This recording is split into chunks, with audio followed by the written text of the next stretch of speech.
Hello everyone. Have you ever wondered why we have chosen hex format for IPv6? Why we have not gone with the same numbering system which was decimal that we have used for IPv4? In this session, we will actually decode an address in different number systems and will see how does it look like when it is in decimal versus hex, and then we'll draw some conclusion around why only the hex was chosen for IPv6, and then of course some more enhancements around that. After that, we will talk about the addressing structure for IPv6. It's a long address, so there has to be a structure for it. And then the different type of addresses. What is linked local address? What is unique local address? And then we will see some of the design aspects when you are designing a IPv6 network, whether you should actually go with it or not. These are also called as ULA.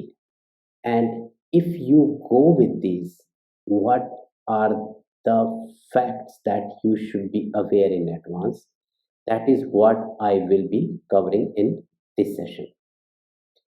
With that, I welcome you all to our third session on IPv6 Design to Deployment series, where we are discovering the necessity for IPv6.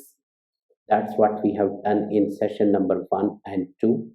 And in this third session, we will look at this addressing structure, of course, and then whether you should use this ULA or not. So with that, my name is Sunil Pareek, and in this series of sessions, I am sharing some of the IPv6 knowledge that I had gained with working with different segments of the customers. Right? So this is our agenda where we will be looking at different type of IPv6 addressing, the IPv6 address structure, and finally we will conclude this with this unique local addressing, and this will be the important point for our discussions. I have kept this session very basic, so even if you are a beginner, you will be able to understand what I am talking. But if you are an advanced user, feel free to fast forward and watch this. There may be some refresher for you, and you may also discover some of the facts that you may have not been heard earlier. So with that, let's just jump into our discussion. And this is actually the simple part where, like most of the advanced users will be aware of, is this IPv6 address. Right? If we break this into different categories, then what we have is the first one is the unicast address, of course, and that unicast address is further divided into three categories: unique local address, linked local address, and global addresses. Now, their name itself says what exactly they mean, but we will look at mainly these two in this session. Then, like IPv4, we do have multicast in IPv6, and here we have assigned and solicited more node multicast addresses. Today, we will not talk about this in this session, but this can be a topic for the future session. And then we have another address which is called as anycast address, which even in IPv4 you might have seen that anycast gateways are very popular where you configure the same IP address on different switches. So the concept of anycast is not something that was born with IPv6. It was there, it is used heavily in IPv6. I'm sorry, IPv4 as well, but the same concept exists in IPv6 also. But one thing that you will miss for sure, and that is for the good reasons, and most of you are already aware about it, is that there is no broadcast addressing in IPv6. There is nothing like when a person comes in a class which is full of students and he say where Sunil is. So that name Sunil is listened by all the students, thou only I will respond. Nothing like that exists in IPv6. There are different ways by which what you so called ARP that happens in IPv6. It's a completely different multicast based mechanism, and this solicited node multicast address is used for that. But if you are aware about it, it's okay. If you are not, this is something that we don't need for our discussion.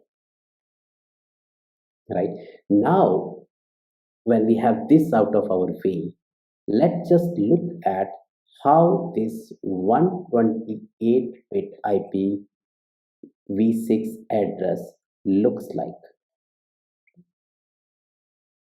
Why in the first place I was saying hexadecimal addresses was used for IPv6? Well, for the system, all addresses are binary at some point, right? Now, wear your thinking hat and can you imagine a IPv6 address in binary that you need to type here? Let's give that as a try. Right? So this is how you will type a IPv6 address in binary. It's a long address which will keep on go, a lot of zeros, lot of one, right? And I'm pretty sure if somebody who is typing it manually will definitely make mistake, and even having it with the script will be a big pain. But the good news is there is no need for us to deal with binary. I just showed you this so that you just see how does this looks like when we have it in binary. But of course, this is a big pain, and operators would have cried if this was something that was given to them in binary. So let's just leave it to the system to decode in binary. But how does this binary looks like when we have it in the decimal space?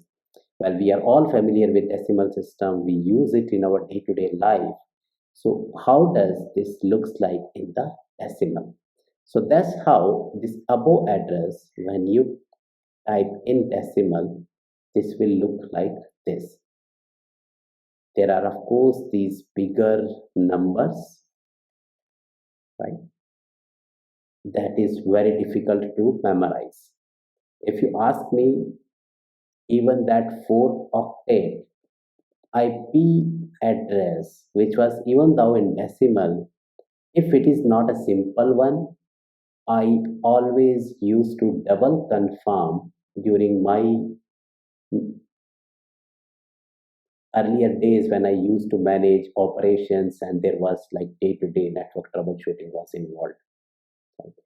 But if that thing is there in IPv6 where we have these many bigger numbers and then so many of these octets, it is very difficult again to have it in decimal also, right?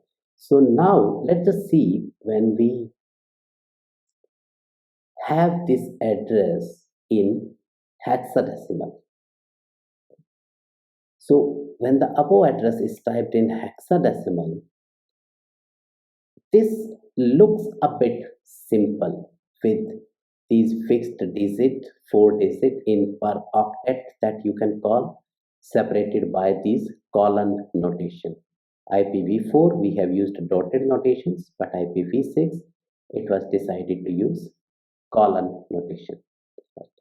But then in hex it look a bit simpler. And then as I was saying, as I was showing to you with IPv4, if you need to type an address in decimal, you can only go between 0 to 255. That way it was fine with the decimal numbering system. But if you go with decimal for IPv6, then you need to type the octet number as I was showing in this address earlier, right? Here that you see. Need to go with 65,535. That is very difficult. And that's where the hexadecimal was chosen so that it can be simplified. And in fact, after this, the designers of IPv6 have further simplified these addressing schemas where if you look at this RFC, which says that you can further simplify your IPv6 address. Let's just see how can we do that. Right. So if you take this address, which is like a bit long address here, right? Ignore the color coding for now, but this address, this RFC says that you can omit these leading zeros, right? Whatever you have here, these zeros can be omitted.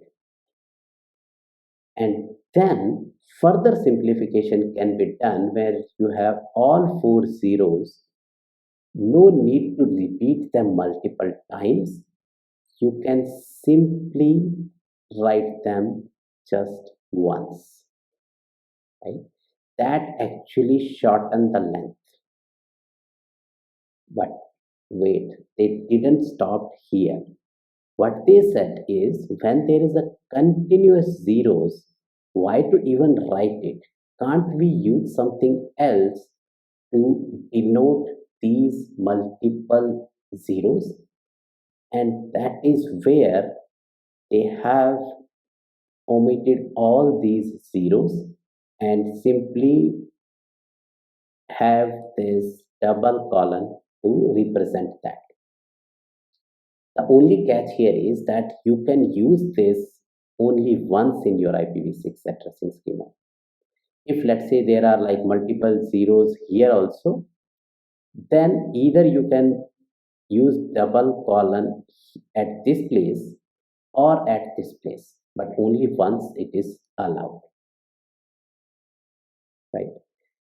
So with this simplification, if I ask you one question,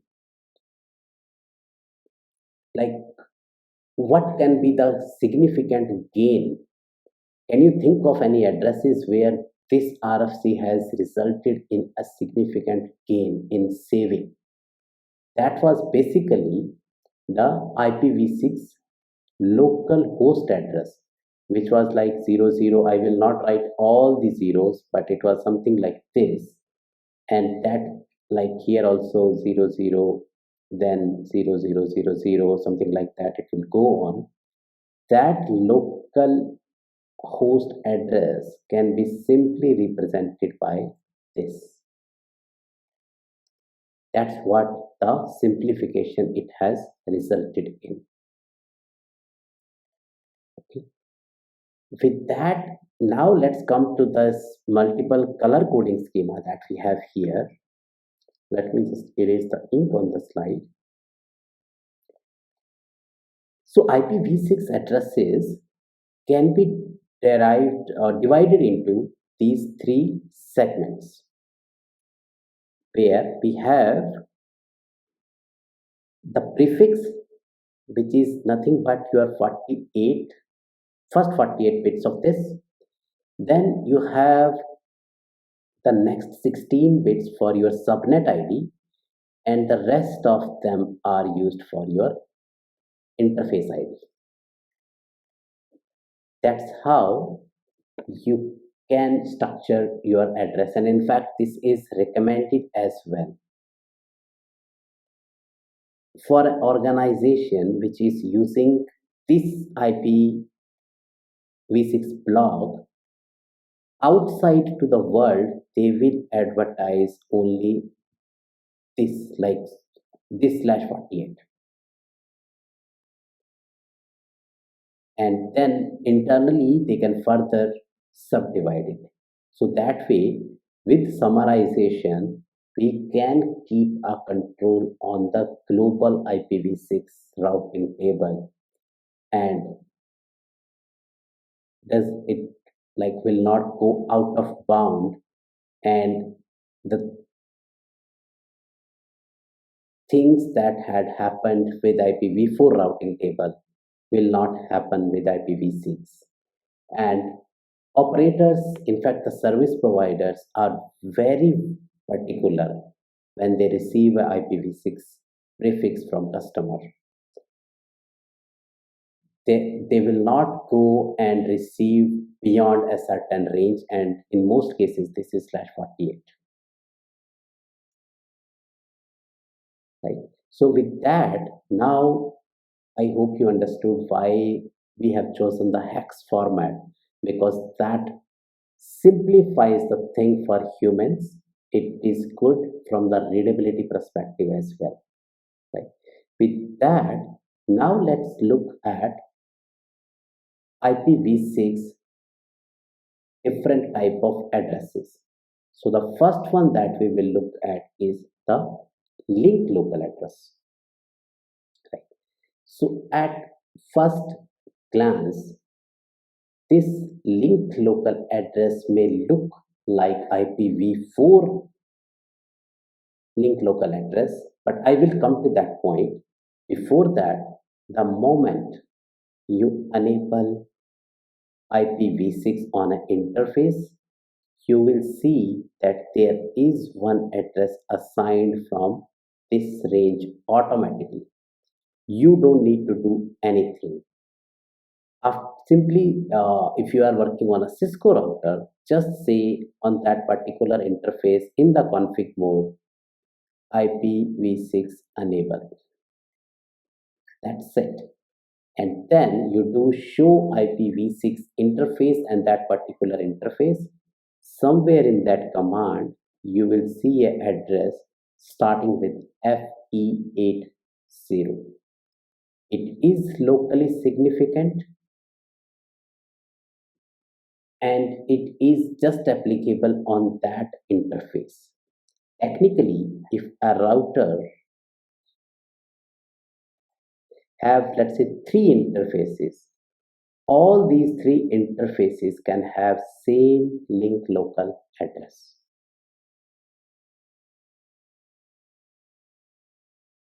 And router will not complain about any conflict. Whereas same IPv4 address on a router you cannot configure. This is not a session to go in depth about what link local is, how they work. We are only focusing on the design and deployment aspect of it. That's where I'm covering it at a high level. And let me know in the comment box if you want to know more details about it. Right? But then, as I was saying, at a first glance, these IPv6 linked local addresses, they look very similar to IPv4 linked local address. Now, for those of you who might have forgot what an IPv4 link local address is, let me remind you, it was starting something in 169.254.0.0 range.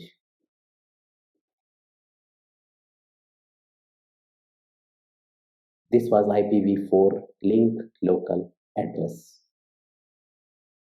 But listen to me very carefully here. There is one big difference between IPv6 link local address versus IPv4 link local address. IPv4 link local addresses, we also call it like APIPA, which will be assigned in case the DHCP server failed to provide an IPv4 address. So this IPv4 link local address will only appear on your system if there is no other IPv4 address assigned. DHCP failed to provide that address. Then only you will see this, and this mainly happen with Windows, where after some time, after some trial, the system will pick an IP address in this range. So just remember as of now that when DHCP fails, system will pick this IP address, that too on Windows by now. I will come back to this point one more time, where how can this behavior cause issues with IPv6? We will look at that. But now, coming back to IPv6 link local, as I was saying, these are something that are automatically assigned. In fact, you can have IPv6, the moment you enable, as I said, IPv6 local address will be assigned. Then you can assign some global IP addresses also to this interface. Both global IP address and link local can exist on a same interface. And in fact, customers do that very often, right? But that is not the case with IPv4. If a regular IPv4 IP address is already there, you will not see IP address in this range. I hope this is clear by now. Then now let's come to the unique local addresses. What does IPv6 unique local address means? So first, as a refresher, IPv6 unique local addresses are derived from this range. Whenever you see something starts with FC, that is something that you can say that it is a link local address. And if we break this word, right, it is unique local address. And if we break this unique local address, what does it mean? It means that it is unique and then it is local to that administrative domain. Now, how does your IPv4 looks like? The private addresses that we have in RFC 1918, 10 series, 192 series, 172 series, right? I don't need to write the whole address, but that were also local to that particular organizations, and then these organizations made sure that it is unique also, right? So what does that mean? Can we say that this is comparable with IPv4 1918 addresses, or our unique local addresses are same as what we have in RFC 1918, right? That is what most of the enterprises have thought. And then when they were on their path to migrate to IPv6, one of the thought process that I had heard a lot of time during these discussions is that, Sunil, let's just go with these ULA, which is unique local addresses in IPv6 for our organizations, the way we have private IP addresses currently, and then when we go out of the organization at our edge device, we will simply use our favorite NAT, and we will translate these IPv6 addresses to the global addresses. That way, with this strategy, they can go with this like to like approach. No need to reinvent the wheel. The strategy that they have used for IPv4, they can same way use it with IPv6 also.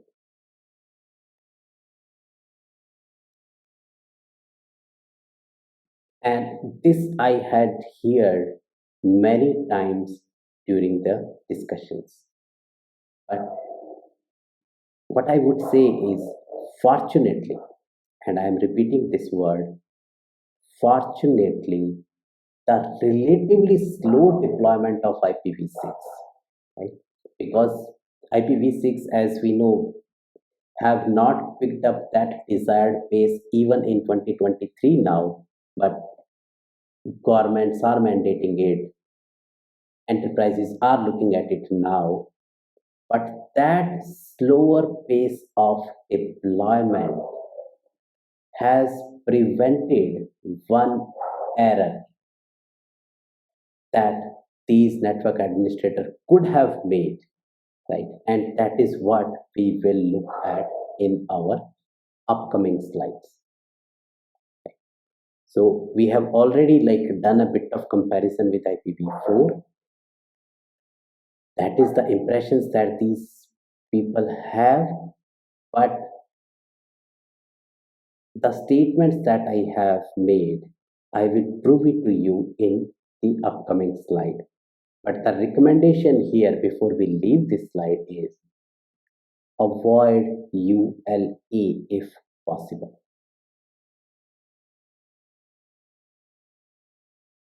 The big question now is why? Let's just look at that. So with IPv6, right, one thing that had changed, well, there are many things which have changed, but for our discussion, one thing that had changed with IPv6 is that you can assign multiple subnets to an interface. If you want to do that with IPv4, you need to configure the keyword secondary. Otherwise, the moment you go and assign the second IPv4 address to an interface, it will override the first one if you forgot to type that secondary keyword. But that is not the case with IPv6. You can have these multiple addresses.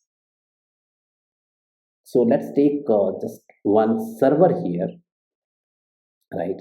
And let's just assume that these are different IPv6 addresses that has been assigned to it. Now, there is some application that is installed on it. Okay. This application need to communicate outside. Obviously, all the applications, right? They communicate over the network. When this application initiate a packet, obviously that packet will be a IP packet because that is what we are discussing here. Now, tell me, when we have so many addresses, I'm just simply writing 1, 2, 3, 4 for the simplicity, but here 1 can be IPv4 address, 2 can be IPv6 address, 3 can be other IPv6 address, something like that, right?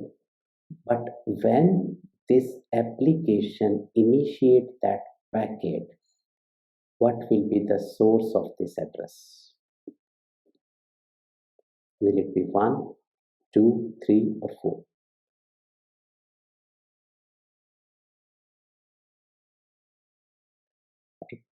That is what, to decide this, there was a RFC that was written to make this behavior predictive. There is a well-defined algorithm that chooses this source address. And there, there is actually one caveat which most of the enterprise administrators are not aware, which is unique local addresses are less preferred than legacy IPv4 addresses. How does it impact them? Well, let's say you are working for an enterprise, you are a network administrator, and you decided that okay, we will go with IPv6 and I will use these unique local addresses. That way, I can go ahead, pick that range, assign it like the way we used to do with IPv4. I don't need to reach out to anybody to give me that allocation. It is just local to my organization. So you have assigned, let's say, ULA address to this, right? And then since this is not a greenfield migration, right? You might be having IPv4 already running in your network, and this is your IPv4 address, right? So now you have taken that safe approach of this dual stack where IPv4 is up and running, and slowly you have started enabling IPv6.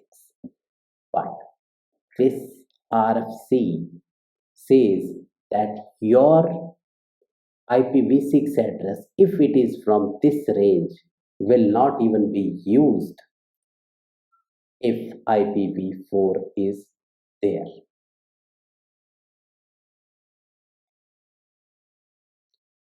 You have configured it, it is up and running, but actually on the wire, the packets that are flowing are still IPv4 for the applications.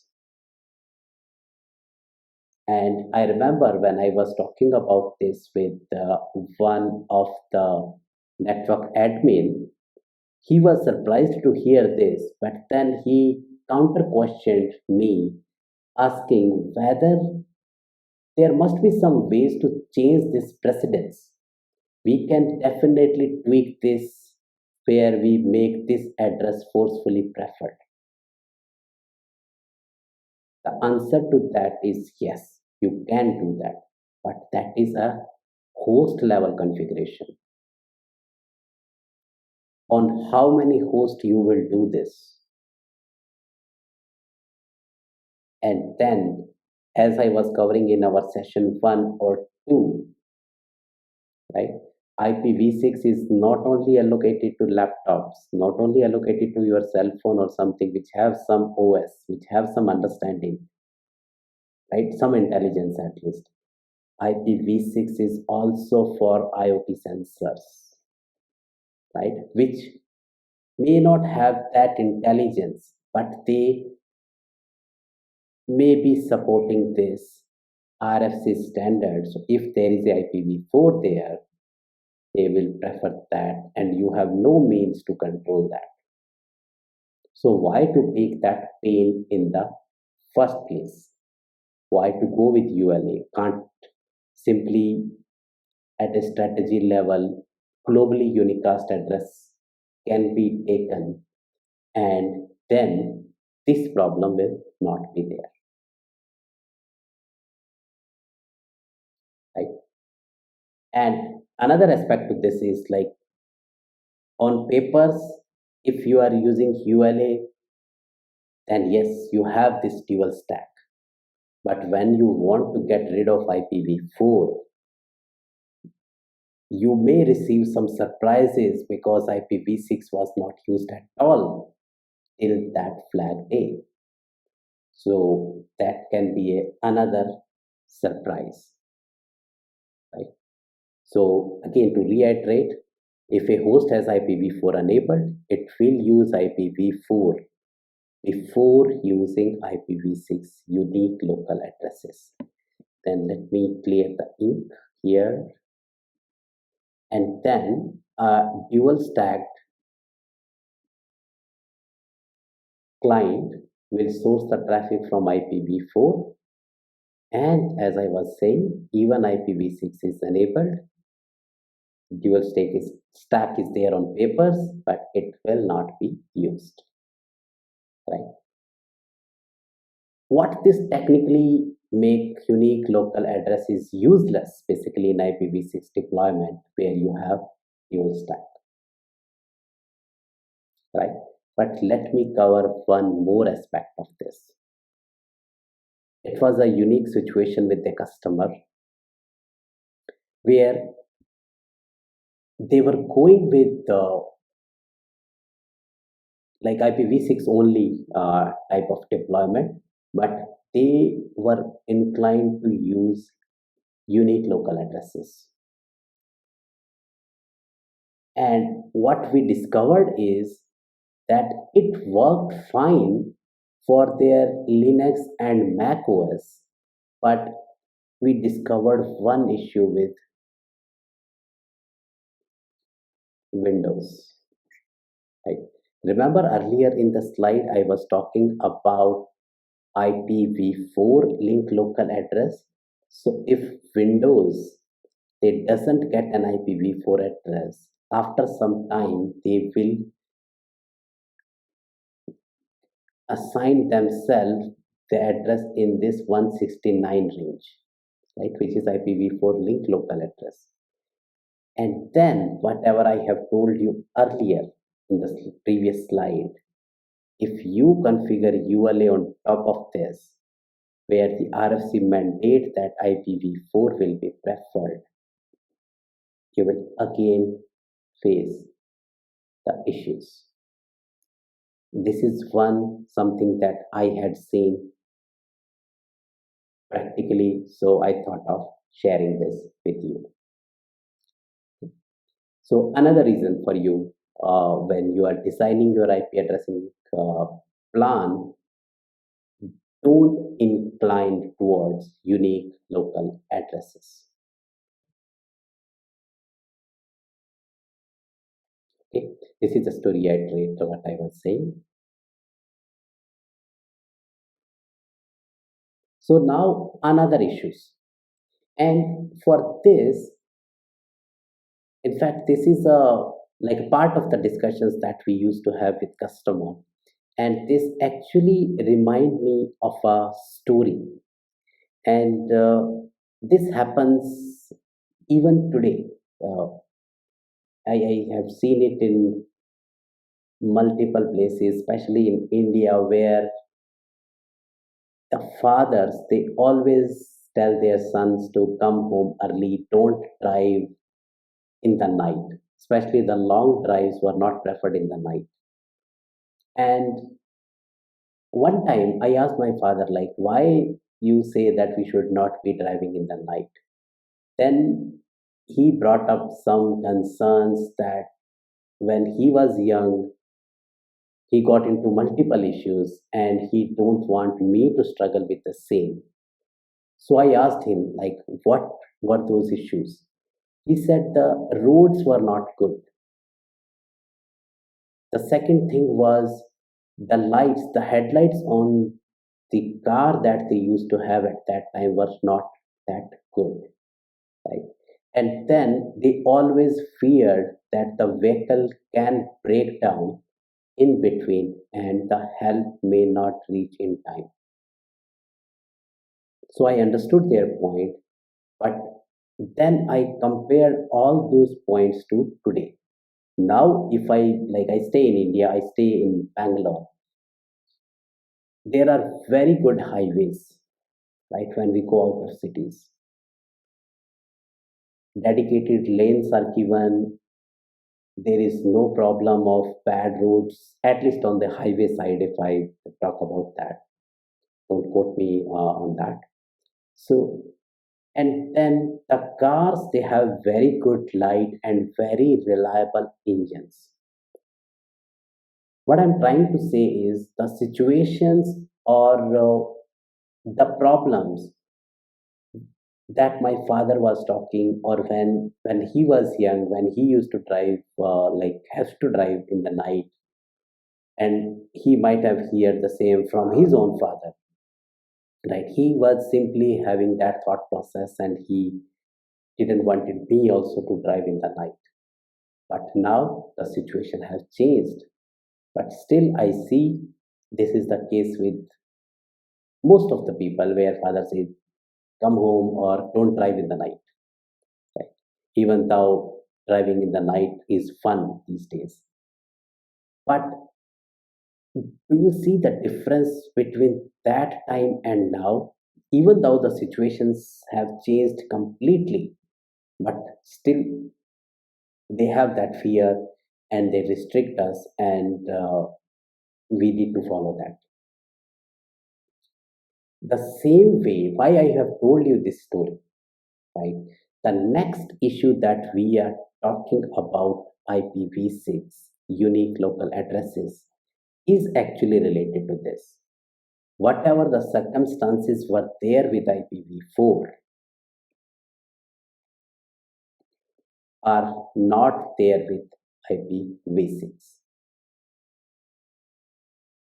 Remember, some time back when I was talking, I have talked about this strategy of like to like, which the customer says that, okay, we will follow similar strategy that we have followed with IPv4. We will use NAT, right? We'll use this ULA, we'll use the NAT, like to like migration, no overthinking. But then they forget one thing, that now the routes are good, the cars are reliable, right? The underlying variable have changed from IPv4 to IPv6. That way, you don't need to have the same thinking process and deploy NAT with IPv6. Right? For IPv4, I would say yes, there were obvious reasons. There were many reasons for my dad's or their time not to drive in the night, but now most of them doesn't even exist. And we had seen that NAT cause lot of issues in terms of application performance, in terms of the reachability. It caused some issues, right? So if you are deciding to use with ULA, and then you have a plan of using NAT to translate that ULA, that IPv6 address, to a globally unicast address, I would say try to avoid NAT and use this GUA in the first place, because being on a vendor side, they will be more than happy to sell you this additional box which can have these translation for you, right? But do you actually need it? No. There can be multiple strategies here that can be followed. Let me give you a glimpse of that. One is that you as an organization just decide to go with globally unicast addresses. Simple, you don't need it. And then if you want to keep some addresses local, divide this globally unique subnet that you are getting, and don't advertise some part of it towards the internet. That is one approach that you can take. The second approach is where you can have ULA, but keep this ULA for the conversation between your sites or within your sites. The traffic which is supposed to go outbound use globally unicast addresses there for that type of traffic. You can assign multiple IPv6 addresses, as I said earlier. You can have a combination of these two and follow this strategy. Then you don't need to deal with the complexity of NAT 6 to 6. With that, we are like almost 45 minutes into this session. I would like to conclude. I hope you have learned something new in this. I was able to provide you some facts where why you should not use ULA, or if you are using ULA, what are the things that you need to be aware of. If this was something that was useful for you, feel free to share with your friends and colleagues. And with that, I would like to thank you for watching this. I hope this was a good use of your time. Thank you.